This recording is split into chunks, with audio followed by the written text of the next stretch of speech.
د سکرین باندې به دغه دوه تصویران لیدای شئ د یو ویډیو جوړه کړله او دا بل چې کوم دی د خپل پیج نه اپلوډ کړله ملګرو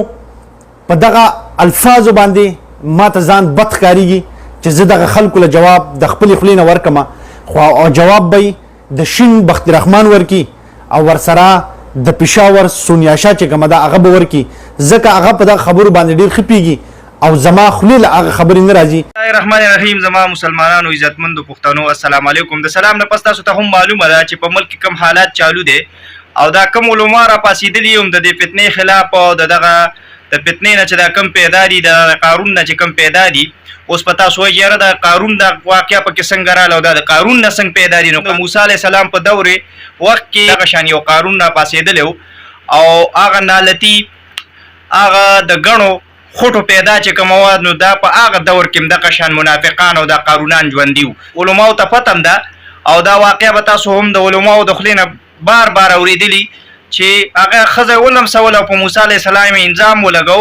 دغه شانتې بیا هم دغه شان په دورې وخت کې را روان دا د قارون دا پیداوار چې کوم دی نو بیا شیخ سمیع الحق صاحب چې کوم دی په لومبي ځل باندې په الیکشن کې فتح واغسته او په پارلیمنت کې دغه شنو په اسلام آباد کې ورته همدغه شان یو په ښه ډمه راپاسوله او په هغه باندې انظام ولګو هغه خپله استعفا ورکړله شیخ سمیع الحق صاحب رحمت الله علیه. د هغې نه پس دغه شانتې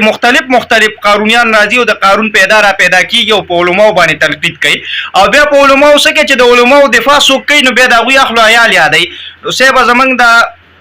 اخلو عیال چې د علماو دپاره او د نبي علیه السلام د وارثو دپاره بېعزته کېږي نو قسم په الله که په پروا مي په دغه موږ فخر او ویاړ کوو. خو دغه د ګڼو پیداوار ته وایم او دا په کونه چې کوم راغورځولي دي دغه په بل ځای نه په کونه چې کوم راغورځولي نو دا امام سیاست به درکه بربند درولم. یوه شوله د هغې نه پس تاسو چې دا کم د علماو د دفاع دا کم هلکان دي کم شازلمي دي کم مرد مجاهدین دي او دوی د علماو دفاع کوي او دوی کې تاسو راپاسئ او دوی ته هارډ جوړېږئ او دوی ته دیوال جوړېږئ او دوی له تاسو جواب ورکوئ او بیا ول اخلو عیال بېعزته کوئ. قسم په الله چې په کفن کې له دا مړي موغیم په دې خلکو باندې په دې امامي سیاست د له دا مړي مغیم. باقي د هغې نه پس چې کوم دا د مدارسو دا چڼي دي دا خېټور او دا درانه نو دا درکه درولم او په بلوی د تصوروم چې دا میندې م تې بار راونوځي ای د تنور پیدا ای د سفرې پیدا ته به راپاسې او د علماو د وارثاو د نبي علیه السلام د وارثاو د علماو چې کومه دفاع کېږي هغه به تاسو بېعزته کوئ. ای د پخې ډمیزویه ستا دا شکل او ستا دا مخ د ډولکي مارو د ډمانو دی هغه